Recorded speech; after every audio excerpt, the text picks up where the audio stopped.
الحمد لله رب العالمين والصلاة والسلام على خاتم النبيين أما بعد فأعوذ بالله من الشيطان الرجيم بسم الله الرحمن الرحيم. Mes chers frères en islam, répétez après moi. As-salatu was-salamu alayka ya Rasulallah wa ala alika wa ashabika ya Habiballah. As-salatu was-salamu alayka ya Nabiyallah wa ala alika wa ashabika ya Nurallah. Nawaitu sunnat al-i'tikaf. J'ai fait l'intention de la retraite spirituelle du i'tikaf, nafl, en étant dans la mosquée. Mes chers frères en islam, il y a beaucoup de bienfaits à réciter la salat ala nabi, que l'on appelle aussi le durud sharif, sur le bien-aimé prophète sallallahu ta'ala alayhi wa sallam. Il est rapporté que le bien-aimé prophète d'Allah, le tabib, c'est-à-dire le docteur des cœurs, sallallahu ta'ala alayhi wa sallam, a affirmé: certes, le jour du jugement, parmi les gens, le plus proche de moi, qui veut être le plus proche du prophète alayhi salam? Tout le monde veut être le plus proche du prophète alayhi salam. Qu'est-ce qu'il dit? Certes, le jour du jugement, parmi les gens, le plus proche de moi sera celui qui, dans le bas monde, dans la dunya, aura récité le plus de salat, le plus de durud sharif sur moi. Donc avec amour, avec respect et honneur pour le prophète alayhi salatu wa salam, récitons une fois la salat sur lui. Sallu ala al-habib, sallallahu ta'ala ala Muhammad, sallallahu alayhi wa alihi wa sallam. Chers frères en islam, avant d'écouter le discours d'aujourd'hui, essayons de faire de bonnes intentions. Car le bien-aimé prophète sallallahu ta'ala alayhi wa sallam a dit innamal a'malu bil niyyat, c'est-à-dire les actions ne valent que par leurs intentions. Donc essayons de faire de bonnes intentions, que incha'Allah al-Karim, on essaiera d'écouter le discours d'aujourd'hui, du début à la fin, pour obtenir l'agrément d'Allah, pour essayer de gagner des hasanat, des thawab, pour essayer d'apprendre la science religieuse, pour essayer de la mettre en pratique et pour essayer, incha'Allah al-Karim, de la transmettre à ceux qui ne sont pas présents avec nous. Incha'Allah al-Karim. Lorsque l'on entendra Sallu ala al-Habib, on répondra à voix haute Sallallahu ta'ala ala Muhammad, pour essayer de gagner des hasanat, pour essayer de gagner des thawab, et aussi pour inciter les autres, incha'Allah, à réciter également. On essaiera de rester assis de manière polie, respectueuse, si possible en s'asseyant comme on s'assoit dans la prière, par respect pour la science religieuse. On essaiera d'éviter de donner le doigt à la qibla ou de s'asseoir dans un autre sens, incha'Allah al-Karim. Chers frères en islam, Allah Azza wa Jal dit dans le Saint Coran: Inna Allah wa malaikatahu yusalluna ala nabi. يا أيها الذين آمنوا صلوا عليه وسلموا تسليما اللهم صل على سيدنا مولانا محمد وبارك وسلم عليه صلاة وسلاما عليك يا سيدي يا رسول الله صدق الله العظيم وصدق رسوله النبي الكريم. Traduction de Kanzul Iman. En effet, Allah et ses anges envoient des bénédictions sur le convoyeur de l'invisible, sur le prophète, aux croyants. Vous aussi, envoyez des bénédictions et des salutations abondantes sur lui. Chers frères en islam, ce verset est un verset très connu que beaucoup de gens doivent connaître. On va essayer, incha'Allah al-Karim, d'essayer de le comprendre. Comment est-ce que ce verset, nous devons l'appliquer dans notre vie? Essayez de rester concentré, s'il vous plaît. Essayez d'éviter de regarder à droite, à gauche. Essayez d'éviter de jouer avec vos mains pour essayer de rester concentré, incha'Allah, et gagner les barakas de ce discours. Par la grâce d'Allah Azza wa Jal, et sa miséricorde, le très beau mois de Sha'ban al-Mu'azzam est arrivé. Et nous avons le privilège de respirer durant ces moments bénis. Sha'ban al-Mu'azzam qui précède le mois de Ramadan. Sha'ban al-Mu'azzam est un mois très éminent, très important. Ce mois apporte le khayr, c'est-à-dire le bien, et la baraka, c'est-à-dire les bénédictions. Le tayyib et tahir prophète sallallahu ta'ala alayhi wa sallam a affirmé Sha'banul mutahhiru wa Ramadanul mukaffiru, c'est-à-dire Sha'ban est purificateur et Ramadan est expiateur. C'est-à-dire Sha'ban ça nettoie et Ramadan ça pardonne. Chers frères en islam, il y a de nombreuses adorations spécifiques au mois de Sha'banul Mu'azzam. Le mois de Sha'banul Mu'azzam a été appelé Sharhul Qurra. Sharhul Qurra, c'est-à-dire le mois de ceux qui récitent le Coran. Par conséquent, durant ce mois béni, il faut essayer de faire beaucoup de récitations du Coran. Durant le mois de Sha'ban al-Mu'azzam, notre noble et bien-aimé prophète sallallahu ta'ala alayhi wa sallam faisait des jeûnes surérogatoires en abondance. Par conséquent, durant ce mois béni, il faut essayer de faire des jeûnes surérogatoires, des jeûnes nafl en abondance. De la même manière, il faut essayer de se repentir, de faire le istighfar, de faire la tawbah en abondance durant ce mois béni. Et parmi les adorations les plus importantes du mois de Sha'ban al-Mu'azzam, il y a également la récitation de la salat ala nabi que l'on appelle aussi le Durud Sharif.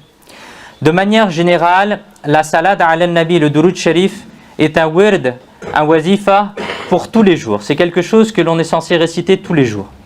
Nous devons garder la récitation en abondance de la salat ala nabi du Durud Sharif dans notre routine quotidienne. Et nous devons essayer ainsi de réciter la salat ala nabi, le Durud Sharif, durant toute l'année. Cependant, maintenant, nous sommes durant le mois de Sha'ban al-Mu'azzam. Et subhanallah, que pouvons-nous dire de la gloire, de la grâce et des bénédictions de ce mois? Le sultan des deux mondes, notre noble et bien-aimé prophète, sallallahu ta'ala alayhi wa sallam, a lié ce mois à lui-même, en disant qu'il est mon mois. En effet, il est dit dans un hadith sacré, Shahru Ramadana Shahrullah wa Shahru Sha'bana Shahri, c'est-à-dire le mois de Ramadan et le mois d'Allah. Et le mois de Sha'ban est mon mois. Ainsi, ceci est le mois de notre noble et bien-aimé prophète sallallahu ta'ala alayhi wa sallam. C'est pourquoi la salat ala nabi, le Durud Sharif, est récité normalement en abondance durant ce mois-ci. Le sultan al-Awliya, Ghawth al-A'zam, Cheikh Abdul Qadir Jilani, rahmatullahi ta'ala alayhi, a dit Huwa shahru salati ala nabiyyi, c'est-à-dire le mois de Sha'ban et le mois de la récitation de la salat ala nabi du Durud Sharif sur notre bien-aimé prophète sallallahu ta'ala alayhi wa sallam. Chers frères en islam, puisque ce mois est le mois de la salat ala nabi du Durud Sharif, venez, écoutons l'explication de ce verset ainsi que quelques vertus et bienfaits de la récitation de la salat ala nabi du Durud Sharif sur notre bien-aimé prophète sallallahu ta'ala alayhi wa sallam. Allah Azza wa Jal, il dit dans surat Al-Ahzab, verset 56, Inna Allah wa malaikatahu yusalluna ala nabi Ya ayyuhalladina amanu sallu alayhi wa sallimu taslima. Traduction des Kanzul Iman. En effet, Allah et ses anges envoient des bénédictions sur le convoyeur de l'invisible. Ici, la traduction qui est faite de prophète, la sens de prophète, c'est aussi convoyeur de l'invisible, c'est-à-dire celui qui donne les nouvelles du rêve, donne les nouvelles de l'invisible. Ensuite, dans la suite de ce verset, qu'est-ce qu'il est dit aux croyants?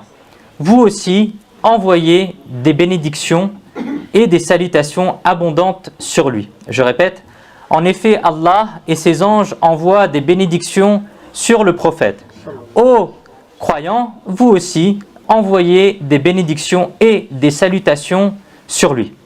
Le célèbre commentateur du Coran, Hakim al-Ummat, Mufti Ahmad Yar Khan Naimi, rahmatullahi ta'ala alayhi, dit à propos de ce verset, le Saint Coran a donné de nombreux commandements. Il y a beaucoup de ahkam, beaucoup de règles qui ont été données dans le noble Coran. Mais il n'a jamais été dit que nous aussi, nous faisons cela. Nous aussi, nous faisons de même. Que les anges aussi font de même. Il n'y a jamais eu une seule règle dans le Coran où il est dit que Allah Azza wa Jal fait aussi de même et que les anges aussi font de même. Et le commentateur du Coran, le Mufti Sab, il continue en disant la salat ala nabi, le Durud Sharif, est le seul commandement pour lequel tout cela a été dit. C'est-à-dire que Allah Azza wa Jal le fait aussi et les anges le font aussi. C'est le seul commandement pour lequel il a été souligné cela. Pourquoi est-ce que cela a été dit? Le fait est que la chose qui doit être ordonnée de façon soulignée, de façon importante, sur laquelle on veut marquer quelque chose, alors le roi dit à ses sujets, nous aussi nous faisons la même chose. Nos ministres, nos conseillers font aussi de même. au peuple, vous aussi, faites alors la même chose. De plus, Mufti Ahmad Yarkhan Naimi rahmatullahi ta'ala alayhi dit, dans ce verset, les musulmans ont été avertis que, ô vous qui récitez la salat ala nabi, le durud sharif, ne pensez pas que notre miséricorde sur notre bien-aimé sallallahu ta'ala alayhi wa sallam dépend de votre demande. Parce que finalement, la salat ala nabi, c'est une demande que Ya Allah Azza wa Jal bénit le prophète. Ya Allah Azza wa Jal fait que la rahma descende sur le prophète, fait que les bénédictions elles descendent sur le prophète alayhi salatu wa salam. Alors le Mufti, qu'est-ce qu'il explique? Il explique, ne pensez pas que notre miséricorde sur notre bien-aimé prophète sallallahu alayhi wa sallam dépend de votre demande, c'est-à-dire dépend de la Ummah. Que notre bien-aimé sallallahu alayhi wa sallam a besoin de votre demande de bénédiction. Non, non, pas du tout. Que vous récitiez ou non la salat ala nabi, le durud sharif, nos bénédictions continuent de se déverser sur lui tout autant. Votre naissance et votre récitation de la salat ala nabi du durud sharif n'ont eu lieu que depuis hier. Mais la pluie de bénédictions descendant sur lui a commencé alors même qu'il n'y avait pas de temps, il n'y avait pas de lieu, il n'y avait pas de ici, il n'y avait pas de là-bas, il n'y avait pas de aujourd'hui, il n'y avait pas de hier, il n'y avait pas de demain. Avant même qu'il n'existe de temps et de lieu, les bénédictions descendaient déjà sur lui. Vous demandez d'invoquer, vous demandez de réciter la salat ala nabi, vous demandez de réciter le durud sharif, et pour votre propre bien, et pour votre propre bien. Donc avec amour et respect, récitons une fois la salat. Sallu ala al-habib, sallallahu ta'ala ala Muhammad, sallallahu alayhi wa sallam. Chers frères en islam, dans ce verset, la salat ala nabi, le durud sharif, tous les musulmans, dans ce verset de la salat ala nabi du durud sharif, tous les musulmans ont reçu l'ordre de réciter la salat ala nabi, le durud sharif. Finalement, quelle est la sagesse derrière l'ordre de réciter la salat ala nabi, le durud sharif? Écoutons et essayons de renforcer notre foi. Les savants disent, la salat ala nabi, le durud sharif, est une adoration permanente, une adoration continue. Par conséquent, l'une des sagesses d'ordonner la récitation de la salat ala nabi du durud sharif est d'obtenir des récompenses, obtenir des thawab, obtenir des hasanat. C'est-à-dire qu'en récitant la salat ala nabi, le durud sharif, nous puissions recevoir des récompenses. Ça, c'est une des sagesses que les savants ils ont dit. La deuxième sagesse est que la salat ala nabi, le durud sharif, est une action de remerciement. C'est-à-dire que notre maître et noble prophète sallallahu alayhi wa sallam nous a énormément donné de choses. Par exemple, cette terre a été créée pour notre prophète sallallahu alayhi wa sallam. Le ciel a été créé pour notre prophète sallallahu alayhi wa sallam. Tout cet univers a été créé pour notre bien-aimé prophète sallallahu alayhi wa sallam.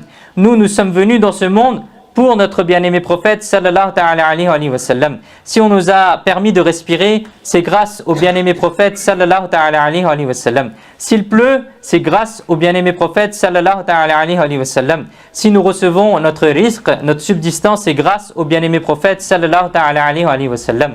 Si nous vivons, c'est grâce au bien-aimé prophète sallallahu alayhi wa sallam.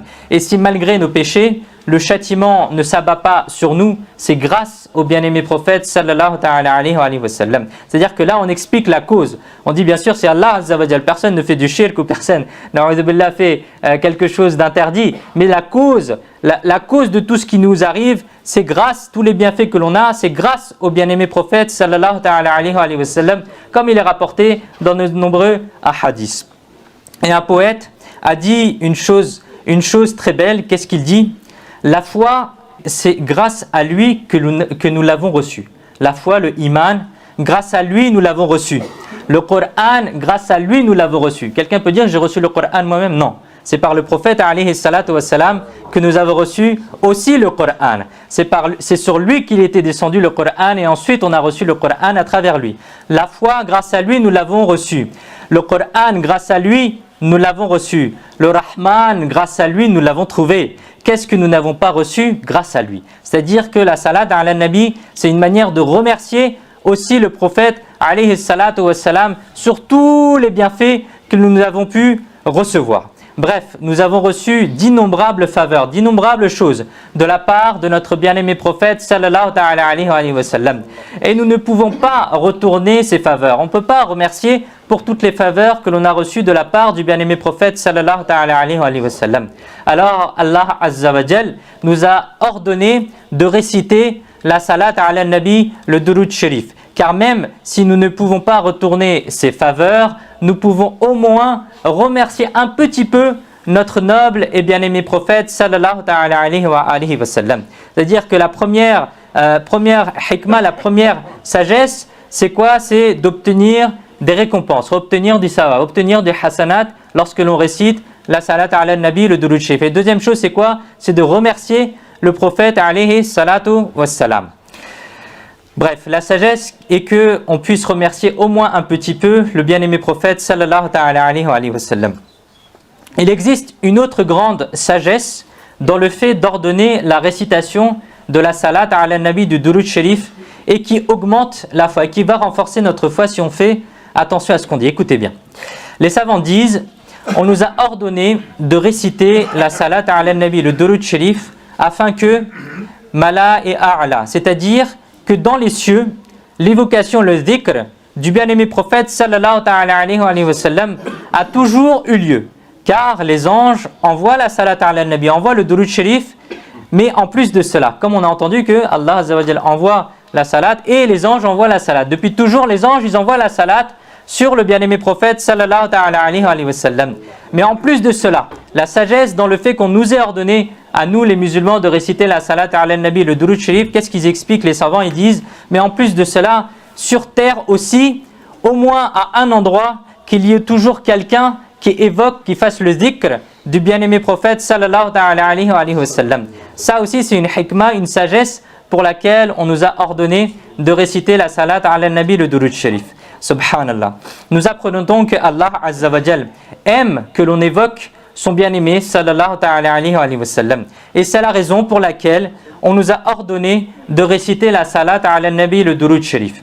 De ce fait, nous devrions réciter la salat ala nabi, le durud sharif en abondance. Nous devrions évoquer le bien-aimé prophète sallallahu alayhi wa sallam en abondance. Et incha'Allah al-Karim, nous bénéficierons alors d'innombrables bénédictions.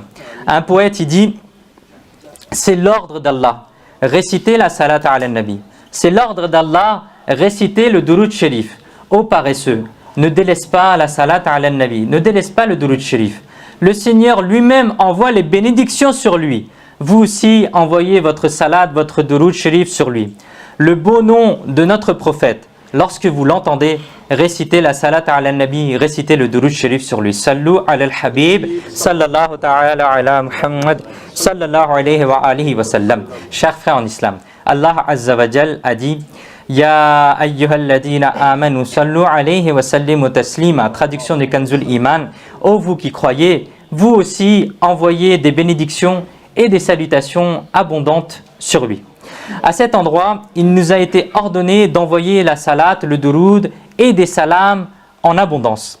En s'appuyant sur ce verset, les respectables savants disent, alors aujourd'hui on va apprendre les règles aussi de la salat ala nabi. Quand est-ce qu'il faut le lire? Quand est-ce que c'est obligatoire de réciter la salat ala nabi? Premièrement, il est fard, il est obligatoire de réciter la salat ala nabi, le durud sharif, au moins une fois dans sa vie. Au moins une fois, chaque musulman, il est obligatoire sur lui de réciter la salat ala nabi, le durud sharif, c'est ce que les savants ont dit. Et dans toute assemblée dans laquelle on évoque, on fait le dhikr nous-mêmes, où on entend de quelqu'un d'autre l'évocation, le dhikr du bien-aimé prophète sallallahu alayhi wa sallam, alors à ce moment-là, il est wajib, il est obligatoire de réciter la salat ala nabi, le durud sharif. De ce fait, celui qui ne récite pas la salat ala nabi, celui qui ne récite pas le durud sharif après avoir évoqué ou après avoir entendu l'évocation, le dhikr du bien-aimé prophète sallallahu alayhi wa sallam, alors à cause du fait d'avoir délaissé cette obligation, il sera un pécheur, il aura commis un péché. Première règle, c'est quoi? C'est dans toute notre vie, au moins une fois on doit réciter la salat ala nabi. Et à chaque fois qu'on est dans une assemblée où soi-même on évoque ou quelqu'un évoque, on est obligé, il est wajib de réciter la salat ala nabi, le durud sharif. Deuxième règle, il n'est pas nécessaire de prononcer ou d'entendre le nom béni du bien-aimé prophète sallallahu ta'ala alayhi wa sallam pour que la récitation de la salat ala nabi du Durud Sharif devienne wajib, devienne obligatoire. Mais il est obligatoire de réciter la salat ala nabi, le Durud Sharif, avec chaque mot qui désigne votre personne. Par exemple, lorsque l'on dit vous, lorsque l'on dit le prophète, lorsqu'on dit le messager, on n'évoque pas le nom béni du bien-aimé prophète sallallahu ta'ala alayhi wa sallam. Mais lorsque on désigne le prophète alayhi salatu wa sallam avec n'importe quel terme, avec n'importe quelle bonne terminologie, alors il est wajib de réciter la salat ala nabi. Ça c'est la deuxième règle. Troisième règle, dans différentes assemblées, par exemple, on était assis à un endroit où il y a eu le dhikr, l'évocation du bien-aimé prophète sallallahu ta'ala alayhi wa sallam. Puis on s'est levé et on est allé dans une autre assemblée, dans un autre rassemblement avec d'autres personnes à un autre endroit. Et il y a eu de nouveau le dhikr, l'évocation du bien-aimé prophète sallallahu ta'ala alayhi wa sallam. Alors il est obligatoire, il est wajib de réciter la salat ala nabi à chaque fois, dans chaque assemblée où on va, dans chaque endroit où on va. Et même si c'est des assemblées différentes ou c'est des gens différents, alors on doit réciter de nouveau la salat ala nabi, le Durud Sharif sur le bien-aimé prophète sallallahu ta'ala alayhi wa sallam. Et si la personne ne le fait pas, alors elle sera dans le péché, alors elle aura commis un péché. Quatrième règle, cependant, si l'évocation, le dhikr du bien-aimé prophète sallallahu ta'ala alayhi wa sallam est fait à plusieurs reprises dans la même assemblée. Par exemple, ici on est assis, on écoute un discours, c'est une seule assemblée. Et on évoque plusieurs fois le prophète alayhi salatu wa sallam. Qu'est-ce qu'il est dit? Allah Hazrat, l'imam Ahmad al-Zakhar, rahmatullahi ta'ala alayhi, il dit à propos de cela, ce qui est convenable, c'est qu'il continue de réciter la salat ala nabi, le Durud Sharif, à chaque fois. Car si on le fait, on recevra d'énormes miséricordes et de bénédictions. Et en ne le faisant pas, sans aucun doute, on sera privé d'une grande grâce, d'un grand bienfait. On sera privé d'un grand bienfait. La personne qui est intelligente, la personne qui est sage, ne délaisse pas cela. La personne qui est sage, lorsqu'elle est dans une assemblée, elle ne va pas regarder le wajib ou le fard, elle va réciter à chaque fois qu'elle entend le nom ou la désignation du prophète alayhi salatu wa salam. Elle va tout le temps répéter elle-même sallallahu ala Muhammad sallallahu alayhi wa sallam. Et durant la khutbah, cinquième règle, durant la khutbah, si on entend l'évocation du bien-aimé prophète sallallahu ta'ala alayhi wa sallam, alors on doit réciter la salat ala nabi, le Durud Sharif, uniquement dans notre cœur. Il n'est pas autorisé, il n'est pas ja'iz de le réciter avec la langue. Car à ce moment-là, durant la khutbah, il est fard, obligatoire de rester silencieux. Et la khutbah, c'est lorsque l'imam il est sur le mimbar et qu'il commence après le deuxième adhan en général à faire la khutbah. Ça c'est la khutbah. Là pour l'instant on est en discours. Là c'est un discours avant la khutbah, avant le Jumu'ah, qu'on essaye juste de clarifier les choses. Chers frères en islam, parmi nous avons malheureusement beaucoup de gens qui sont paresseux et qui ne récitent pas la salat ala nabi, le Durud Sharif. C'est une cause de grande privation, c'est une cause de beaucoup de pertes. On perd beaucoup de choses lorsque on n'est pas reçu à bouger la langue et à réciter la salat ala nabi. Qu'est-ce qu'il est dit à propos de cela? Sayyidina Imam Hussein, le petit-fils du bien-aimé prophète sallallahu ta'ala alayhi wa sallam wa radiyallahu ta'ala anhu, rapporte que la figure du Nour, le chef de tous les prophètes sallallahu ta'ala alayhi wa sallam, a affirmé: Al-Bakhil allazi man dhukirtu indahu falam yusalli alayya, c'est-à-dire avare, c'est-à-dire qu'en termes familiers on dirait le radin ou l'avare est la personne en présence de laquelle j'ai été mentionné, puis elle n'a pas récité la salat, puis elle n'a pas récité le Durud Sharif sur moi. Écoutons les méfaits de ne pas réciter la salat ala nabi. Une fois, une personne est décédée. Lorsqu'une tombe fut creusée pour elle, on y vit un serpent noir terrifiant. Pris de panique, les gens ont refermé la tombe et ont creusé une tombe à un autre endroit. Là-bas aussi, le même serpent noir terrifiant était présent. Les gens ont alors creusé une troisième tombe et le même serpent noir terrifiant était également là. Finalement, le serpent s'est mis à parler et il a dit: partout où vous creuserez une tombe, j'arriverai là-bas. Les gens ont alors demandé: pourquoi cette colère? Pourquoi tant de méchanceté contre cette personne? Le serpent y répondit: cette personne, lorsqu'elle entendait le nom béni du bien-aimé prophète sallallahu ta'ala alayhi wa sallam, elle était avare à réciter la salat ala nabi, le Durud Sharif. Maintenant, je continuerai de punir cet avare. Qu'Allah Azza wa Jal nous en préserve. Un poète il dit, celui qui s'est incliné dans ta cour, ya Rasulallah, celui qui s'est incliné dans ta cour, sa tête a été relevée. Celui qui a été orgueilleux, certes, il est humilié. Allahu Akbar. Qu'Allah Azza wa Jal nous protège. Nous devrions augmenter, mes chers frères, notre désir, notre passion de réciter la salat ala nabi, le durud sharif dans nos cœurs. Allama Abdul Aziz Dabbar, rahmatullahi ta'ala alayh, qui est un savant aujourd'hui enterré à Fès, au Maroc, il a dit, le paradis aime beaucoup la salat ala nabi. Le paradis aime beaucoup le durud sharif, la salat ala nabi. Il y a des anges et il y a des anges autour du paradis. Il y a des anges autour du paradis. Qu'est-ce qu'ils font ces anges? Allama Abdul Aziz Dabbar, rahmatullahi ta'ala, dit, chaque fois qu'ils récitent la salat ala nabi, chaque fois que ces anges récitent le durud sharif, le paradis commence à s'étendre, il commence à s'agrandir. Tant que ces anges continuent de réciter la salat ala nabi, tant que ces anges continuent de réciter le durud sharif, le paradis continue de s'étendre. Alors quelqu'un y demanda, pourquoi le paradis ne s'étend-il pas lorsque les anges font la glorification, ils font le tasbih? Le paradis ne s'étend pas. Pourquoi uniquement durant la salat ala nabi, le durud sharif? Pourquoi est-ce que le paradis s'étend uniquement à ce moment-là? Allama Abdul Aziz Dabbar, rahmatullahi ta'ala, répondit en disant, en fait, la raison à cela est que le paradis a été fait à partir du nour, de la lumière du prophète sallallahu ta'ala alayhi wa sallam. C'est pourquoi le paradis vous aime comme un enfant aime sa propre mère, comme un enfant aime son propre père. De ce fait, lorsque les anges récitent la salat ala nabi, le durud sharif, alors le paradis avance vers cela avec passion et commence à s'étendre vers les anges. Subhanallah. Chers frères en islam, ceci est le paradis. Si le paradis a un tel amour pour la salat ala nabi, pour le durud sharif, alors nous qui souhaitons entrer au paradis, nous qui souhaitons obtenir le paradis, nous devrions également augmenter notre passion pour la salat ala nabi, pour le durud sharif dans nos cœurs. Et rajoutons une chose, le paradis aime la salat ala nabi, aime le durud sharif, car le paradis a été créé à partir du nour, de la lumière de notre bien-aimé prophète sallallahu ta'ala alayhi wa sallam. Mais en réalité, toute chose a été créée à partir du nour, de la lumière du bien-aimé prophète sallallahu ta'ala alayhi wa sallam.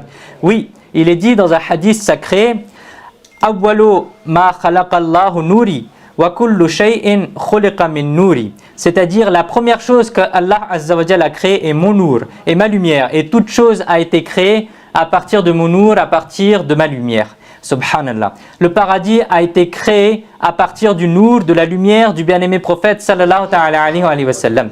Et s'il aime passionnément, si le paradis aime passionnément la salat ala nabi, le durud sharif, alors nous qui avons aussi été créés à partir de ce même nour, de cette même lumière, nous aussi nous devrions aimer la salat ala nabi, le durud sharif, et réciter la salat ala nabi, le durud sharif en abondance, avec passion et avec enthousiasme.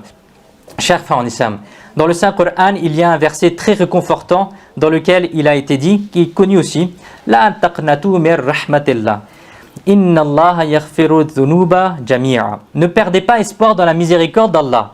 Et en effet, Allah pardonne tous les péchés. Quel beau verset qui renforce la foi. Les péchés de l'homme peuvent être aussi nombreux qu'ils remplissent la terre et le ciel. Il peut avoir fait autant de grands péchés, mais malgré cela, il a reçu un espoir. Il a été réconforté et on lui a dit de ne pas perdre espoir dans la miséricorde d'Allah Azza wa Jal et de toujours espérer sa miséricorde. En vérité, Allah Azza wa Jal pardonne les péchés. Quel beau verset qui renforce la foi et quelle grâce réconfortante. Que peu importe le nombre de péchés, il n'y a pas lieu de désespérer. Allah Azza wa Jal est celui qui pardonne. Mais la chose sur laquelle il faut faire attention, c'est le début du verset. La chose à laquelle il faut faire attention est la suivante. Pour qui est cette vertu? Pour qui est cette bénédiction? Pour qui est cette consolation qui a été donnée ici? Écoutons les premiers mots de ce verset. Au début, dans ce verset, Allah Azza wa Jalla, il dit « Qul » dis. À qui il dit? Il dit de dire au bien-aimé prophète sallallahu ta'ala alayhi wa sallam. Dis ô mon bien-aimé. Qu'est-ce que le bien-aimé doit dire? À qui doit-il dire? Ya ibadi. Ô ses serviteurs à moi. Ô mes serviteurs. Allah Azza wa Jal, il dit au bien-aimé prophète sallallahu ta'ala alayhi wa sallam de dire ô mes serviteurs. Autrement dit, ô mon bien-aimé sallallahu ta'ala alayhi wa sallam, dites à vos serviteurs Que devez-vous dire? Ô mes serviteurs, ô vous qui faites partie de ma umma, ô vous qui maintenant m'appartenez, ne désespérez pas de la miséricorde d'Allah, mais laissez-vous à moi. Allah Azza wa Jal pardonnera tous vos péchés antérieurs. Subhanallah.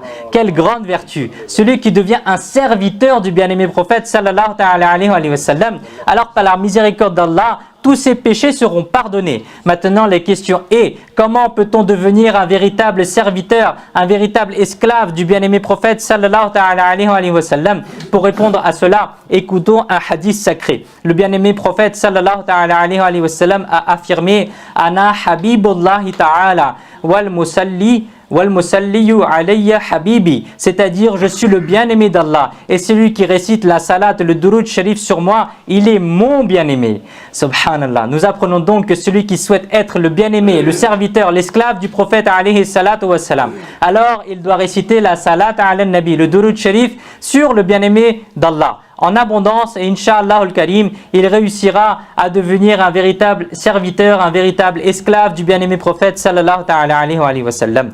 Écoutons une autre vertu à ce propos. Sayyidina Abdullah ibn Umar radiyallahu ta'ala anhu rapporte que le prophète qui connaît l'invisible, le rêve, le messager issu des Hashimi sallallahu alayhi wa sallam, nous informant sur le rêve, sur le jour du jugement, a dit au jour du jugement, écoutez bien, au jour du jugement, Sayyidina Adam alayhi salam, portant des habits verts, sera assis dans l'ombre du arsh d'Allah, dans l'ombre du trône d'Allah, et regardera lequel de leurs enfants est emmené au paradis et lequel est jeté en enfer. À ce moment, votre regard se portera sur une personne de la Ummah du bien-aimé prophète sallallahu alayhi wa sallam. Les anges seront en train de l'emmener vers l'enfer. En voyant cela, Sayyidina Adam alayhi salam dira Ya Ahmadou, c'est-à-dire ô Ahmad sallallahu alayhi wa sallam. Allah, ô vous les amoureux du prophète, soyons sacrifiés. Cette scène du jour du jugement, en ce jour terrible où chacun ne se souciera que de soi-même, ce jour où même la mère délaissera ses propres enfants,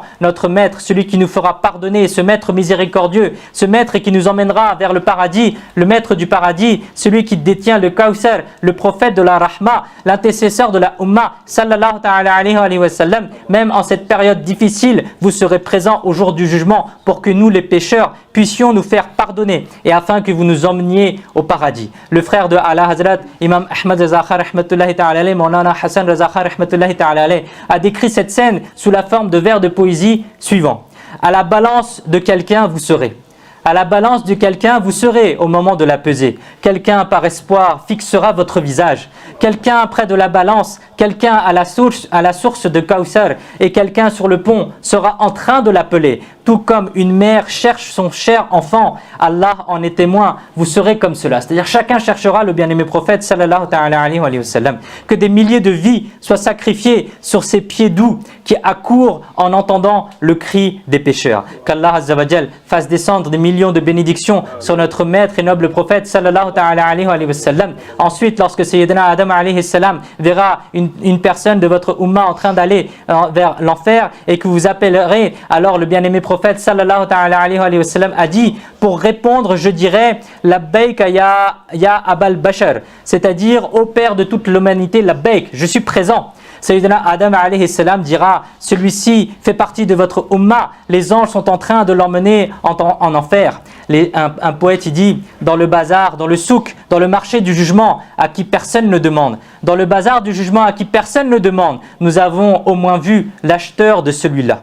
Après avoir entendu cet appel de Sayyidina Adam alayhi salam, notre maître et bien-aimé prophète sallallahu alayhi wa sallam se rendra rapidement auprès des gens et vous direz, ô ange de mon Seigneur, attendez. Les anges diront, Ya Rasulallah, au messager d'Allah sallallahu alayhi wa sallam, nous sommes des anges et les anges ne désobéissent pas à Allah Azza wa Jal. Nous faisons tout ce qui nous est ordonné. En entendant cela, notre prophète de la Rahma sallallahu alayhi wa sallam tiendra sa barbe bénie et se tournera vers le Arsh, vers le trône d'Allah, et vous direz, ô mon Seigneur le généreux, ne m'a-t-on pas promis que je ne serai pas attristé dans l'affaire de ma Ummah? Alors les anges recevront l'ordre, Ati'u Muhammadan, c'est-à-dire, ô les anges, obéissez à Muhammad sallallahu alayhi wa sallam. Dès qu'ils recevront cet ordre, qu'est-ce qu'il se passera? Allah Hazrat l'imam Ahmad rahmatullahi ta'ala écrit sous forme de poème, en me relâchant, les anges diront, Mahkoum nous sommes.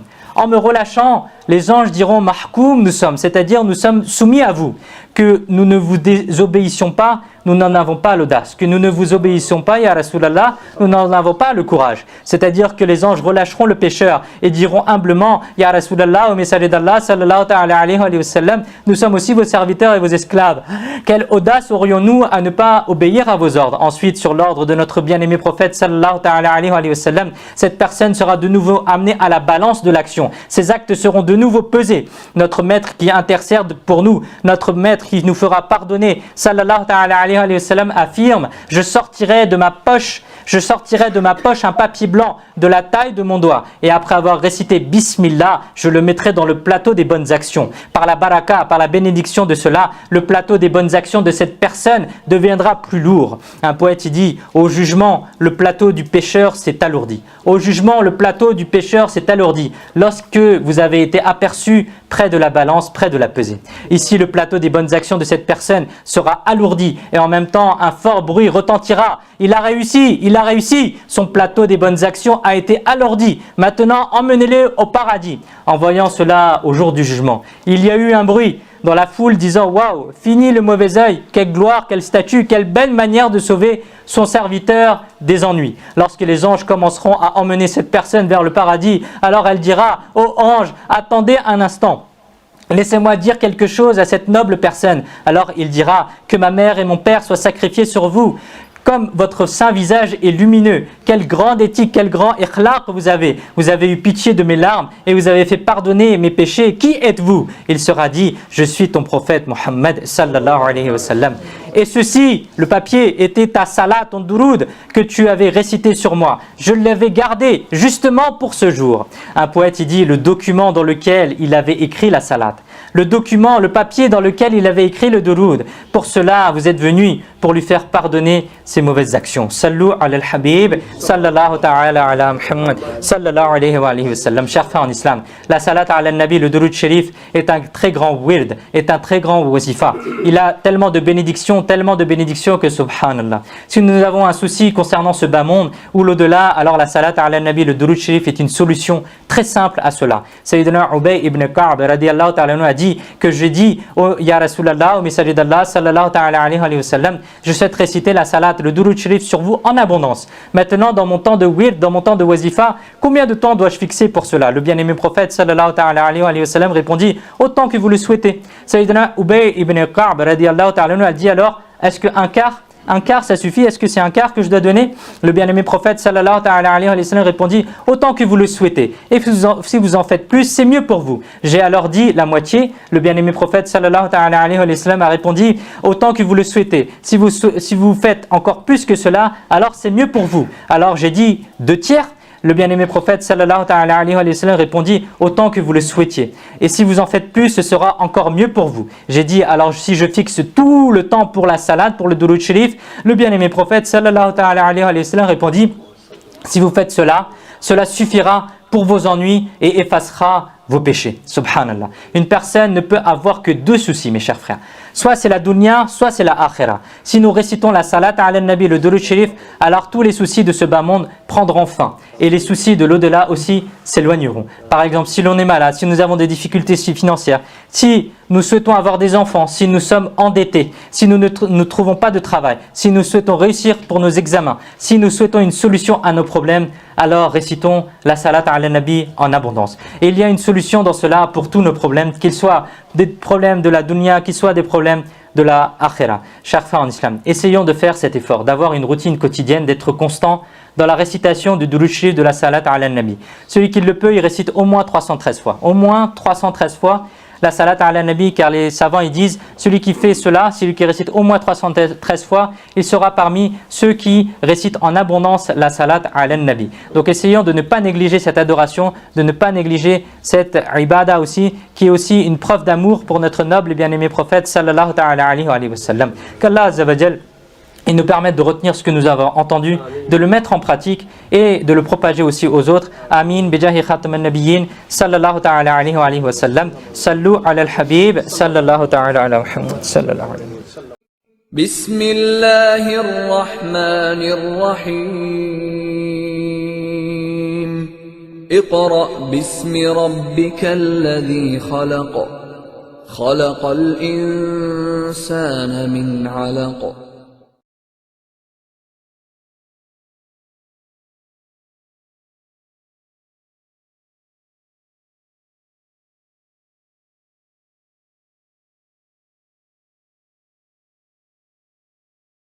الحمد لله رب العالمين والصلاة والسلام على خاتم النبيين أما بعد فأعوذ بالله من الشيطان الرجيم بسم الله الرحمن الرحيم. Mes chers frères en islam, répétez après moi. As-salatu was-salamu alayka ya Rasulallah. As-salatu was-salamu alayka ya Rasulallah. Wa ala alika wa ashabika ya Habiballah. Wa ala alika wa ashabika ya Habiballah. As-salatu was-salamu alayka ya Nabiyallah. As-salatu was-salamu alayka ya Nabiyallah. Wa ala alika wa ashabika ya Nurallah. Wa ala alika wa ashabika ya Nurallah. Nawaitu sunnat al-i'tikaf. Nawaitu sunnat al-i'tikaf. J'ai fait l'intention de la retraite spirituelle surérogatoire en étant dans la mosquée. Chers frères en islam, il y a beaucoup de bienfaits à réciter la salat ala nabi, c'est-à-dire le durud sharif sur le bien-aimé prophète sallallahu ta'ala alayhi wa sallam. En effet, le dernier prophète d'Allah sallallahu ta'ala alayhi wa sallam a affirmé: celui qui a récité sur moi une fois la salat, combien de fois? Une fois la salat, une fois le durud sharif, Allah Azza wa Jal fait descendre 10 miséricordes sur lui. Pas simplement cela, il fait descendre 10 miséricordes sur lui, efface 10 péchés et l'élève de 10 rangs, subhanallah. Donc il faut essayer de réciter, en particulier le vendredi, la salat ala nabi, le durud sharif sur le bien-aimé prophète sallallahu ta'ala alayhi wa sallam. Un poète il dit, c'est l'ordre d'Allah. Récite la salat, récite le durud sharif. Ne délaisse pas aux paresseux la salat. Ne délaisse pas aux paresseux le durud sharif. En le lisant une fois, tu obtiendras 10 miséricordes. C'est une bonne affaire. Prends la salat, comme si c'était une marchandise. C'est une bonne affaire. Prends la salat. C'est-à-dire tu récites une fois, mais tu vas toute la récompense que tu vas recevoir, regarde tout ce que tu vas recevoir. En allant là-bas, il sera présenté ton nom. C'est-à-dire, en récitant la salat, ton nom sera présenté à Madinatul Munawwara, à la tombe du prophète alayhi salatu wassalam. En allant là-bas, il sera présenté ton nom. Autant de fois que tu auras récité la salat, autant de fois que tu auras récité le durud sharif. Donc avec amour, avec respect et honneur pour le prophète alayhi salatu wassalam, récitons une fois la salat sur lui. Sallu ala al-habib, sallallahu ta'ala ala Muhammad, sallallahu alayhi wa alihi wa sallam. Chers frères en islam, Allah Azza wa Jal, il dit dans le Saint Coran: وَلِمَنْ خَافَ مَقَامَ رَبِّهِ جَنَّتَانِ. Traduction des Kanzul Iman. Et pour celui qui craint de se tenir dans la cour majestueuse de son Seigneur, et pour celui qui craint de se tenir devant son Seigneur, il y a 2 paradis. Il y a combien? Il y a 2 paradis. Subhanallah. Sadaqallahu al-azim wa sadaqa rasuluhu an-nabiyyul karim. Chers frères en islam, nous venons d'avoir le privilège d'écouter le verset 46 de Surat Ar-Rahman. Les respectables mufassirin, les commentateurs du Coran disent: ce verset a été révélé à la gloire du premier calife de l'islam, Afdalul Bashar Ba'daz Anbiya, la meilleure, la plus noble des êtres humains après tous les prophètes, c'est-à-dire Sayyidina Abu Bakr as-Siddiq radiyallahu ta'ala anhu. En effet, il est rapporté qu'un jour, Sayyidina Abu Bakr as-Siddiq radiyallahu ta'ala anhu était assis en train de réfléchir et de soucier de l'au-delà de la akhira. La scène du jour du jugement se présentait devant vous, vous réfléchissiez à cela. Et dans vos pensées, et vous vous imaginiez comment les cieux seront terminés, seront éteints, comment les montagnes voleront comme des morceaux de laine dans les airs, comment les étoiles tomberont, avec quelle frayeur le jour du jugement aura lieu.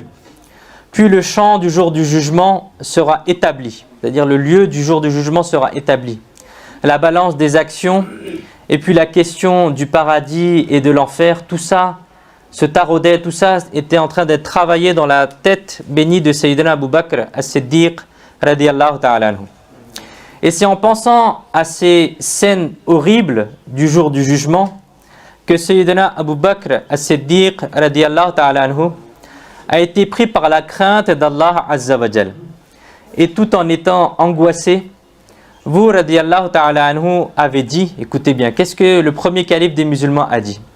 Si seulement j'avais été de l'herbe verte et qu'un animal m'avait mangé, si seulement on ne m'avait pas fait naître, si seulement je n'étais pas venu dans ce monde, si seulement je n'avais pas eu autant de responsabilités, si seulement je n'étais pas parmi les êtres humains et je n'avais pas à devoir rendre de compte, si seulement je ne devais pas affronter le jour du jugement. C'est-à-dire, toutes ces paroles, elles venaient dans l'esprit de Sayyidina Abu Bakr as-Siddiq radiyallahu ta'ala anhu.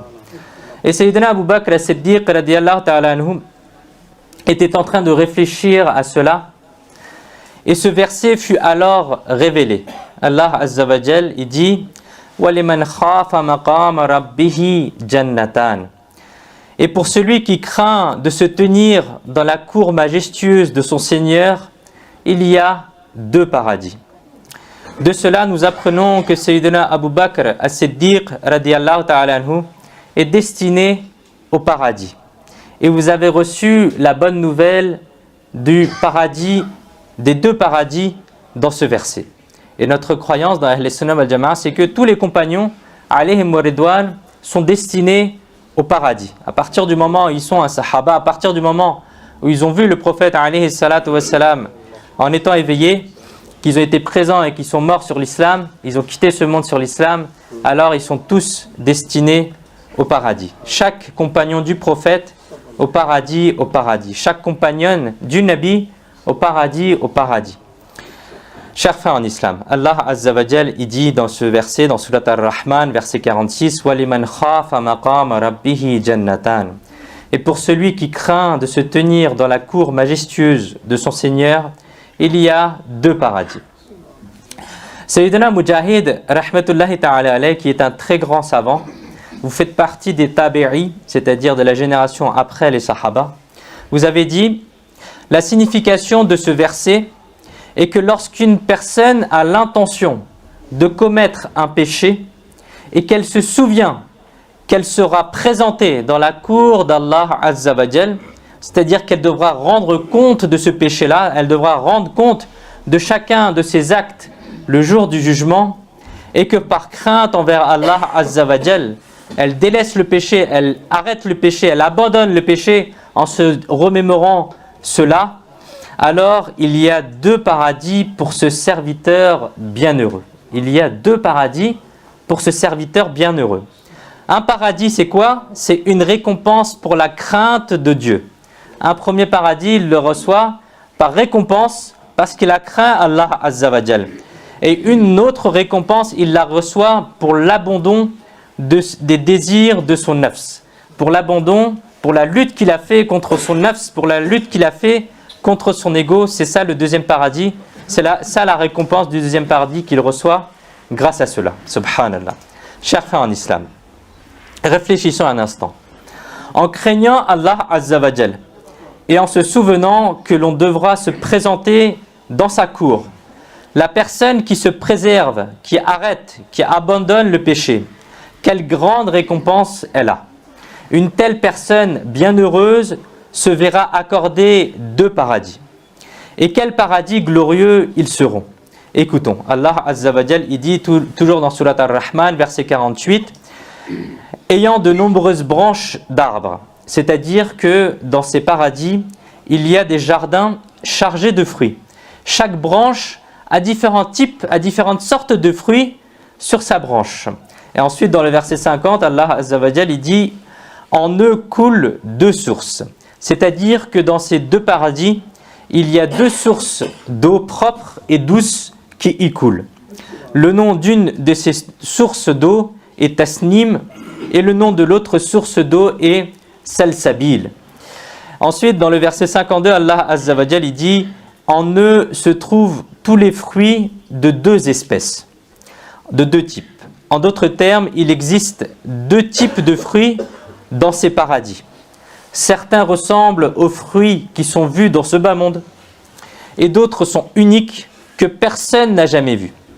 Subhanallah, ce sont des paradis sans aucune comparaison possible. Mais pour qui sont-ils? Pour qui sont ces deux paradis? Ces paradis sont pour ceux qui craignent Allah Azza wa Jal. Et en le craignant, ils délaissent les péchés. Un poète y dit « Que mes larmes continuent de couler, par crainte pour toi, ô Seigneur, ô Allah. Par crainte et par peur de toi, que toujours je tremble encore et encore, ô Allah. Les péchés m'ont brisé le dos. Que vais-je devenir au jugement, ô Allah ?» Chers frères en islam, à l'époque bénie du deuxième calife des musulmans, Sayyidina Umar al-Farouq al-A'zam radiyallahu ta'ala anhu, il y avait un jeune homme qui était très pieux, qui était muttaqi et qui se préservait des péchés. En voyant sa manière d'adorer, en voyant sa manière de faire la ibada, Sayyidina Umar al-Farouq al-A'zam radiyallahu ta'ala anhu était très impressionné aussi. Lorsque ce jeune homme rentrait chez lui après avoir fait la prière de Isha, alors sur le chemin, une belle femme l'appelait vers elle. Mais ce jeune homme au caractère pieux ne faisait pas du tout attention à la jeune femme. Il baissait le regard et continuait son chemin.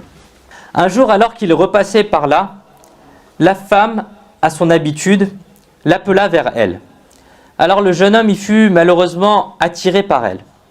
Mais dès qu'il s'approcha de la femme, il se souvint de cette parole d'Allah Azza wa Jal dans Surat Al-A'raf, verset 201. En effet, ceux qui craignent Allah, chaque fois qu'une tentation du diable les touche, ils deviennent alertes, ils s'alarment. Et à ce moment précis, leurs yeux s'ouvrent. Dès qu'il s'est souvenu de ce verset, la crainte d'Allah Azza wa Jal a pris le dessus dans son cœur. Et il s'est évanoui et est tombé par terre. Comme cela faisait longtemps qu'il n'était pas rentré à la maison, son vieux père est sorti pour le rechercher. Et arrivé là-bas, il le porta et le ramena à la maison. Lorsque le jeune homme reprit ses esprits, il raconta tout ce qui s'était passé à son père. Et lorsqu'il récita de nouveau le même verset, la crainte d'Allah Azza wa Jal reprit le dessus dans son cœur. Il poussa un grand cri et son âme quitta son corps. Durant la même nuit, on lui donna le ghusl, on lui metta le linceul et on l'enterra dans le cimetière.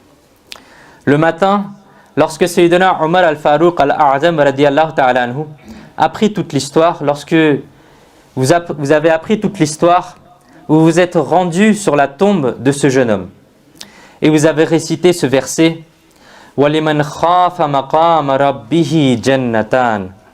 Et pour celui qui craint de se tenir dans la cour majestueuse de son Seigneur, il y a deux paradis. Ce jeune homme qui était dans la tombe répondit de l'intérieur de sa tombe à Sayyidina Umar al-Farouq al-A'zam radiyallahu ta'ala anhu en disant « Ya Amir al-Mu'minin, en effet, mon Seigneur m'a accordé deux paradis. » Subhanallah.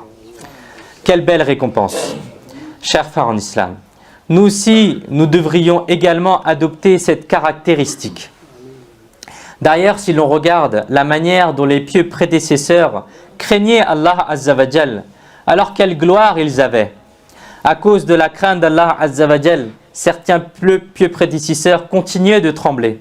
Ceux qui voyaient les pieux prédécesseurs croyaient comme s'ils revenaient tout juste du jour du jugement, tellement ils étaient apeurés.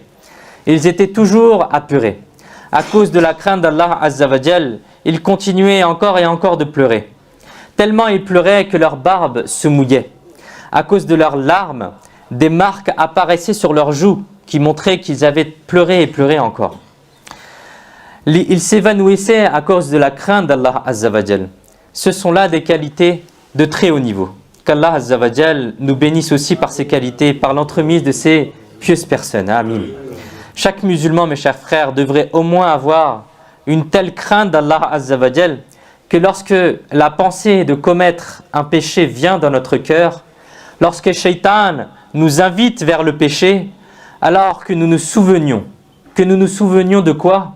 Que nous nous souvenions que nous allons devoir nous tenir, nous présenter dans la cour d'Allah Azza wa Jal, que nous nous imaginions cet horrible jour du jour du jugement, lorsque le soleil crachera du feu, lorsque la terre sera faite de cuivre, lorsque la terre sera en train de brûler sous nos pieds, lorsque les gens seront trempés dans leur propre sueur, lorsque tous les prédécesseurs et les suivants seront présents, lorsque nous serons face au courroux, c'est-à-dire à la colère, ce jour-là, le Seigneur exprimera un tel courroux, une telle colère qu'il n'a jamais exprimé auparavant. À ce terrible moment, lorsque je serai appelé par mon nom, alors qu'est-ce que je deviendrai? Lorsqu'on dira « Oh un tel, fils de un tel, présente-toi maintenant dans la cour d'Allah Azza wa Jal » À ce moment-là, nous aurons peur, nous hésiterons, nous cacherons notre visage en ayant honte. Mais hélas, où pourrons-nous nous cacher? Où pourrons-nous nous cacher le jour du jugement? Les anges nous tireront et nous amèneront dans la cour d'Allah Azza wa Jal. Puis on nous demandera des comptes sur nos actes. On demandera, oh un tel, est-ce que l'on ne t'a pas béni avec une vie dans ce bas monde? Est-ce que tu n'avais pas reçu de bienfaits? Est-ce que le message véridique ne t'était pas parvenu? Alors pourquoi as-tu commis des péchés? Quelle réponse aurons-nous à ce moment-là? Hélas, nous serons en train de suer à cause de la honte. Mais cela ne changera rien. Hélas, si à ce moment-là, le courroux d'Allah Azza wa Jal, la colère d'Allah Azza wa Jal s'abat sur moi, si je me fais attraper à cause de mes péchés, et quel ordre de me jeter en enfer sera prononcé, alors qu'est-ce que je deviendrai? Un poète y dit, si tu te mets en colère, alors je serai détruit. Hélas, je brûlerai en enfer, ô Allah. Si j'ai mal à la tête ou de la fièvre, j'en tremble. Comment pourrais-je supporter la punition de l'enfer, ô Allah? Je ne supporte même pas la piqûre d'un moustique. Alors comment pourrais-je, dans la tombe, supporter la piqûre du scorpion, ô Allah? Plongé dans l'obscurité profonde, ma demeure sera terrifiante. Comment pourrais-je alors rester seul dans ma tombe, ô Allah?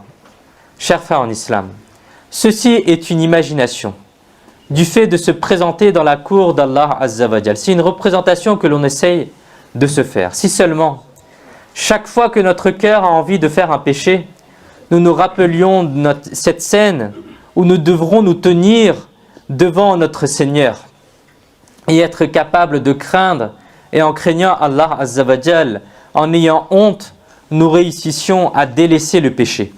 Si nous arrivons à avoir au moins autant de crainte d'Allah Azza wa Jal, alors notre vie peut changer. Ceci est la crainte pour laquelle 2 paradis ont été promis. Ceci est la crainte pour laquelle 2 paradis ont été promis. C'est-à-dire que la personne, elle veut faire un péché, mais elle se souvient qu'un jour, elle va devoir rendre des comptes. Un jour, elle va devoir se présenter devant Allah Azza wa Jal et elle délaisse le péché immédiatement. Alors, il y a 2 paradis pour cette personne. Sayyidina Ka'b al-Ahbar radiyallahu ta'ala nous rapporte, au paradis, il y a un éminent et glorieux palais, fait d'émeraudes et de perles. Ce n'est pas fait de ciment, mais c'est fait d'émeraudes et de pierres. D'émeraudes et de perles précieuses. Ce grand palais contient 70 000 maisons. Combien de maisons il contient? 70 000 maisons, rien que le palais. Et chaque maison, elle contient 70 000 pièces. Dans cet éminent et glorieux palais, il y aura les honorables prophètes alayhimus salam. Il y aura les siddiqines, il y aura les martyrs, il y aura les rois qui rendent justice, et il y aura la personne qui sera muhakkam. Alors il sera dit, qui est muhakkam?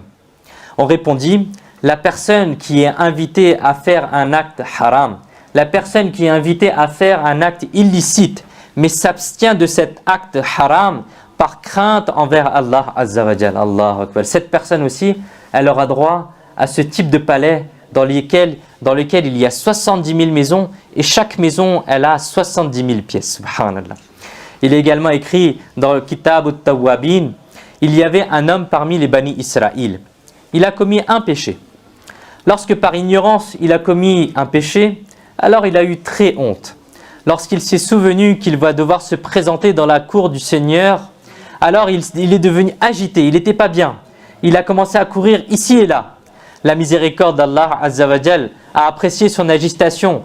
Alors Allah Azza wa Jal accepta sa honte et le bénit du plus haut niveau de la wilaya, de la proximité avec Allah Azza wa Jal, qu'est la siddiqiyya, c'est-à-dire Allah Azza wa Jal lui a donné le plus haut degré de la wilaya. Il est également rapporté que Cheikh Abu Bakr ibn Abdullah rahmatullahi ta'ala alayhi dit: un boucher était amoureux de la servante de son voisin. Un jour, la servante partait dans un autre village pour un travail. Le boucher saisit l'occasion et s'est mis à suivre la servante de son voisin. Quand le boucher attrapa la servante, alors la servante, elle dit: ô jeune homme, mon cœur aussi penche vers toi, mais je crains mon Seigneur. Lorsque le boucher il entendit cela, il dit: si tu crains Allah Azza wa Jal, alors pourquoi ne devrais-je pas le craindre aussi? Après avoir dit cela, il s'est repenti, il a fait tauba et il fit demi-tour. En chemin, il eut extrêmement soif. Incidemment, il rencontra un homme qui était en fait un messager d'un prophète alayhi salam, c'est-à-dire une personne qui porte le message du prophète. Ce messager demanda: ô jeune homme, comment vas-tu? Le boucher dit: je suis assoiffé, j'ai très soif. Le messager dit: viens, nous allons invoquer, nous allons faire dua à Allah Azza wa Jal ensemble.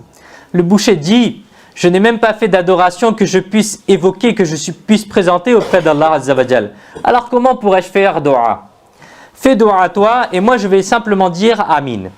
Cette personne alors invoqua, elle fit dua, et l'effet de cette invocation s'est immédiatement vu, car un morceau de nuage est arrivé pour faire de l'ombre sur leur tête. Lorsque les chemins de ces deux personnes se sont séparés, alors le nuage est arrivé sur la tête du boucher, et le messager est resté au soleil.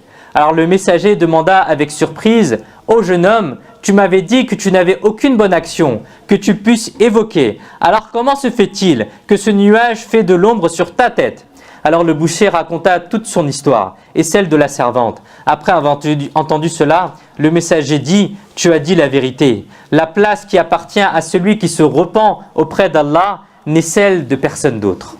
Chers frères en islam, rendons-nous compte, quelle grande récompense que de délaisser le péché, en imaginant devoir se présenter dans la cour d'Allah Azza wa Jal et en craignant cela. Celui qui abandonne le péché par crainte du jour du jugement se verra accorder 2 paradis. Une personne des Bani Israël a craint de comparaître dans la cour d'Allah Azza wa Jal et a reçu le plus haut rang de la wilaya. Un boucher, comme nous venons de l'entendre, il fut béni de cette crainte, alors les nuages lui ont fait de l'ombre et les bénédictions de son invocation sont apparues immédiatement. Ce sont là les grandes récompenses. Si seulement nous puissions craindre le jour du jugement, où nous serons présentés dans la cour de notre Seigneur. Mes chers frères en islam, malheureusement, nous avons un grand problème. Quel est ce problème? En commettant péché après péché, notre cœur s'est sali. Notre cœur est devenu dur. Maintenant, nous ne ressentons plus la gravité du péché. On fait un péché, on l'enchaîne avec un autre, mais on ne s'arrête plus. On ne réfléchit plus à ce que l'on fait. On ne se rend même plus compte de qui nous désobéissons, à qui nous désobéissons. Et cet état d'esprit est le signe d'un grand danger. Et il est dit dans un hadith: le croyant regarde ses péchés comme s'il était assis sous une montagne. Le croyant, il regarde ses péchés comme s'il était assis sous une montagne et avait peur que la montagne ne lui tombe dessus. Tandis que l'hypocrite regarde ses péchés comme une mouche qui lui est passée devant le nez. C'est-à-dire ça ne lui fait rien. Le péché, il l'a vu, il le voit passer comme si c'était quelque chose d'insignifiant. Lorsque la personne, elle commet un péché et qu'elle ne le considère pas comme petit, qu'elle se dit que c'est un grand péché et qu'il craint Allah Azza wa Jal, alors un tel péché est petit auprès d'Allah Azza wa Jal. Quelle est la différence entre un petit péché et un grand péché? Une des explications qui est donnée ici, c'est que la personne, lorsqu'elle considère cela comme un grand péché, qu'elle se repent, qu'elle fait attention prochainement à cela, alors c'est devenu un petit péché auprès d'Allah Azza wa Jal. Et si une personne elle commet un péché et le considère ensuite comme insignifiant, alors ce péché est très grand. Car il n'en a pas honte, il ne le délaissera jamais et il ne pourra pas non plus être pardonné pour cela. Sayyidina Awwam ibn Hawshab rahmatullahi ta'ala alayhi a dit: après avoir commis un péché, il y a 4 maux. Il y a 4 mauvaises choses qui sont pires que le péché lui-même. La première chose, c'est considérer le péché comme insignifiant, comme quelque chose de rien. C'est pas grave, j'ai fait un péché, c'est pas grave. On ne se repent pas, on ne le considère pas, on se dit que c'est pas grave et on passe à autre chose. Le deuxième mot, le deuxième problème qui est fait après avoir commis le péché, c'est d'être insouciant. C'est-à-dire ne pas le considérer, ne pas se soucier de cela. Le troisième mot, le troisième mal, c'est rester heureux. Ne pas avoir peur d'être présenté dans la cour d'Allah Azza wa Jal. Et le quatrième problème, c'est de rester dans le péché, ne pas se repentir, ne pas faire tawbah. Chers frères en islam, tomber dans le péché est la nature de l'être humain. C'est-à-dire que les êtres humains, comme nous, sommes enclins à tomber dans le péché. Mais nous devons éviter ces quatre mots. Si nous commettons un péché, il ne faut pas le considérer comme insignifiant. Il ne faut pas se dire qu'il n'y a rien eu, que c'est une très petite erreur qui a été commise. Allah Azza wa Jal est miséricordieux et qu'il finira par nous pardonner. C'est une grande ignorance. Cela s'est produit, beaucoup de choses se sont produites. Allah Azza wa Jal, qui est Jabbar et Qahhar, a été désobéi. Est-ce que c'est une chose mineure? Est-ce que c'est une petite chose? Non, pas du tout. Ce n'est pas une petite chose, c'est une grande chose. Ne soyons pas fiers, ne soyons pas orgueilleux de nos péchés. Si nous commettons un péché, alors ne soyons pas heureux, ayons peur. Hélas, j'ai commis un péché. Hélas, hélas, regrettons ce que l'on a fait. Comment pourrais-je me présenter devant mon Seigneur? Qu'est-ce que je pourrais répondre à cela? En pensant à tout cela, ayons peur. Soyons inquiets en pensant à la tombe et au jugement. Et Inch'Allah al-Karim, cette honte nous sera utile. La quatrième chose est que si un péché a été commis, il ne faut pas s'y attarder. Et il faut abandonner ce péché immédiatement et aller vers la repentance, aller vers la tawbah. Qu'Allah Azza wa Jal nous permette à tous de mettre cela en pratique. Amin. Chers frères en islam, alhamdulillah. Le 15 Sha'ban al-Mu'azzam, nous commémorons en général, les musulmans commémorent ce que l'on appelle le Laylatul Bara'a, que l'on appelle aussi Shabé Bara'at, que l'on appelle aussi le Nisf ou Sha'ban, qui est le 15 Sha'ban, qui sera Inch'Allah al-Karim demain, samedi soir, à partir de l'heure de Maghrib. Le 15 Sha'ban al-Mu'azzam est une nuit très bénie. Elle a une grande importance en islam. En cette nuit, Allah Azza wa Jal accorde une miséricorde et une grâce particulière à ses serviteurs. Des millions de pécheurs sont pardonnés. C'est une nuit dans laquelle les invocations sont acceptées. Et c'est une nuit où la subsistance, le rizq, est distribuée. Durant cette nuit, toute invocation qui est faite pour obtenir la baraka dans son risque est accepté. En effet, notre maître et bien-aimé prophète sallallahu alayhi wa sallam a dit, lorsque la nuit du milieu de Sha'ban, c'est-à-dire la 15e nuit de Sha'ban arrive, alors faites le qiyam, c'est-à-dire faites l'adoration durant cette nuit et jeûnez durant son jour. En effet, dès que le soleil se couche cette nuit-là, Allah Azza wa Jal manifeste sa splendeur dans le ciel du bas monde et dit, y a-t-il quelqu'un qui me demande le pardon afin que je le pardonne? Y a-t-il quelqu'un qui me demande le rizq afin que je lui accorde le rizq? Y a-t-il quelqu'un d'inquiet que je lui enlève son inquiétude? Y a-t-il quelqu'un comme cela? Y a-t-il quelqu'un comme cela? Jusqu'au début du Fajr. Les annonces continuent comme cela, rapporté dans Ibn Majah. La nuit du 15 Sha'ban, mes chers frères, est une nuit très critique. Allah Azza wa Jal, il dit dans Surat Ad-Dukhan, verset 4, Fiha yufriqu kullu amrin hakim. Traduction, en elle sont distribuées toutes les œuvres de sagesse. C'est-à-dire que les anges, on leur donne leurs tâches pour l'année à venir. Qu'est-ce qu'ils doivent faire, à qui ils doivent retirer les armes, qui va faire le hajj, qui va avoir combien de risques, etc. etc. Sayyidina Ata ibn Yasar, rahmatullahi ta'ala alayhi, a dit, lorsque la nuit de la moitié de Sha'ban, c'est-à-dire Laylatul Bara'a, Shabé Bara'at arrive, alors un sahifa, c'est-à-dire un petit livre, est donné à l'ange de la mort, au Malakul Maut alayhi salam. Et il est ordonné, ceux dont les noms y sont écrits, retire-leur leur âme cette année. Hélas, l'homme est occupé dans les mariages, l'homme est occupé à construire et à améliorer la maison, alors que son nom a été inscrit dans la liste de ceux qui doivent mourir. Un poète, il dit, ne fais pas confiance au monde infidèle. Ne fais pas confiance au monde infidèle, tu seras victime d'une mort subite. La mort viendra quoi qu'il arrive, ne l'oublie pas. La vie partira quoi qu'il arrive, ne l'oublie pas. Durant la nuit du 15 Sha'ban, le livre des comptes sont modifiés. Ainsi, pour profiter pleinement des barakas de cette nuit, pour obtenir le pardon durant cette nuit, il est préférable de faire 3 choses avant que la nuit du 15 Sha'ban arrive. Premièrement, le soir du 14 Sha'ban, au coucher du soleil, puisque le livre des comptes de l'année écoulée est refermé, il est préférable de se repentir avant la nuit de Laylatul Bara'a qui arrive. Il est rapporté dans un hadith que notre bien-aimé prophète sallallahu ta'ala alayhi wa sallam a affirmé At-ta'ibu min adh-dhanbi kaman la dhanba la. C'est-à-dire celui qui se repent du péché est comme s'il n'avait commis aucun péché. Faisons attention mes chers frères. Souvent le repentir est pris à la légère. Certaines personnes, elles se tiennent les joues, elles se tiennent les oreilles, elles se tiennent le visage et elles disent astaghfirullah. Ceci n'est pas suffisant. Pour faire une tauba, pour faire un repentir sincère, il y a 3 règles. Première, c'est qu'il faut avoir honte de son péché, parce qu'il est une désobéissance à Allah Azza wa Jal. Pas parce que le copain il en a honte, pas parce que ça fait honte à la famille, pas parce que ça fait honte à ma personne, mais parce que c'est une désobéissance à Allah Azza wa Jal. Par exemple, quelqu'un a fait une transaction usuraire, avec des intérêts, avec riba. La personne peut regretter son acte pour plusieurs raisons. Elle va regretter parce que ça fait honte à sa famille, ça fait honte à ses parents, ça fait honte à ses amis, etc. Ce type de regret n'est pas suffisant. Mais il faut regretter cela parce que c'est une désobéissance à Allah Azza wa Jal. Le deuxième pilier de la repentance, du tauba, est que la personne doit quitter ce péché immédiatement. Elle ne doit pas continuer à faire le péché et continuer à se repentir. Car ceci n'est pas un repentir, mais c'est une plaisanterie que de faire tauba et à chaque fois de repartir vers le même péché. Et le troisième rukn, le troisième pilier du véritable repentir est d'avoir la ferme intention de ne plus faire ce péché à l'avenir. Si ces 3 piliers sont accomplis, alors cela sera appelé une véritable repentance, une véritable tauba. Un poète il dit « Après la tauba, je retombe dans le péché.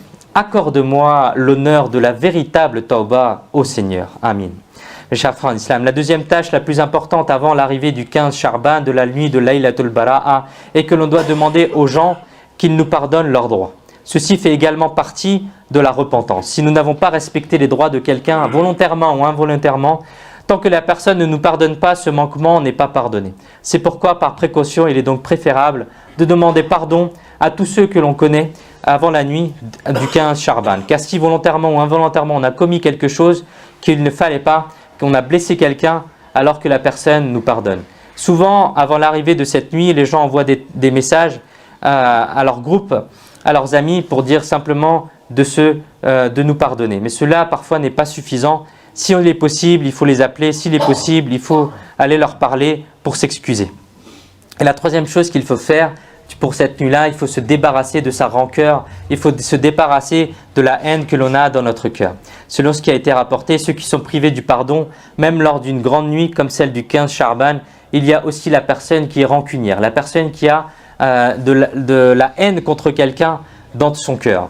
Il est certain que chacun d'entre nous souhaite se faire pardonner par Allah Azza wa Jal, et nous en avons besoin. C'est pourquoi avant l'arrivée de cette nuit, en plus de se repentir de tous nos péchés, il est également nécessaire de purifier nos cœurs. Si nous n'avons de la haine et de la rancœur envers les autres musulmans, alors cela n'effacera pas nos péchés de cette nuit. Qu'Allah Azza wa Jal nous pardonne. Il y a également 6 nafl à faire après la prière de Maghrib. C'est-à-dire c'est des prières surérogatoires qui sont données par nos pieux prédécesseurs. Ce n'est pas quelque chose qui est fait dans la sunna ou qui est fait autrement, mais comme il est rapporté dans le hadith, celui qui fait une bonne pratique et que d'autres personnes l'appliquent, alors il en aura la récompense. Donc c'est pour ça que nous aussi on applique les commandements ou les bonnes choses que les pieux prédécesseurs aussi ont fait. Il y a 6 raka'a à faire après la prière, directement après la prière de Maghrib, demain soir, Inch'Allah, pour ceux qui le peuvent. Il faut les faire de telle manière qu'on fait 2 raka'a à chaque fois, et après les 2 raka'a, avant chaque raka'a, on fait les intentions suivantes, comme les pieux prédécesseurs ont fait. Avant les 2 premières unités, on fait l'intention que, oh Allah Azza wa Jal, par la baraka de ces 2 raka'a, accorde-moi une bonne et longue vie. Avant les 2 unités de prière suivantes, on fait l'intention, oh Allah, protège-moi des problèmes. Et avant les 2 dernières raka'a, on fait l'intention, oh Allah Azza wa Jal, par la bénédiction de ces 2 raka'a, ne me rends dépendant de personne d'autre que de toi. Et dans ces 6 raka'a, après surat Fatiha, on peut réciter n'importe quelle surat. Si on le veut, on récite 3 fois surat Al-Ikhlas. Et on peut aussi réciter 21 fois surat Al-Ikhlas ou surat Yasin entre eux à chaque fois 2 raka'a. Qu'Allah Azza wa Jal, il nous permette de respecter cela. Il est également dit dans un hadith sacré, lorsque la nuit du 15 Charban arrive, alors faites le qiyam. Faites-y le qiyam, c'est-à-dire l'adoration, et jeûnez-y durant le jour comme il est rapporté dans un hadith de Ibn Majah. Donc il est également bien de jeûner, Inch'Allah, ce dimanche. Nous serons le 15 Charban. La nuit du 15 Charban, elle commence la veille, donc à partir du samedi soir, à partir de Maghrib. Qu'Allah Azza wa Jal il nous permette de mettre cela en pratique. Amin. Bijahi khataman nabiyyin sallallahu ta'ala alayhi wa sallam. Inch'Allah al-Karim, ici dans la mosquée, après la prière de Asr, on récitera un peu le Coran et il y aura un petit discours Inch'Allah avant la prière de Maghrib. Et pour ceux qui coupent le jeûne, qui feront le jeûne le samedi aussi, Inch'Allah, il y aura un repas directement après la prière de Maghrib. Qu'Allah Azza wa Jal il nous permette de profiter de ces moments-là. Amin. Amin.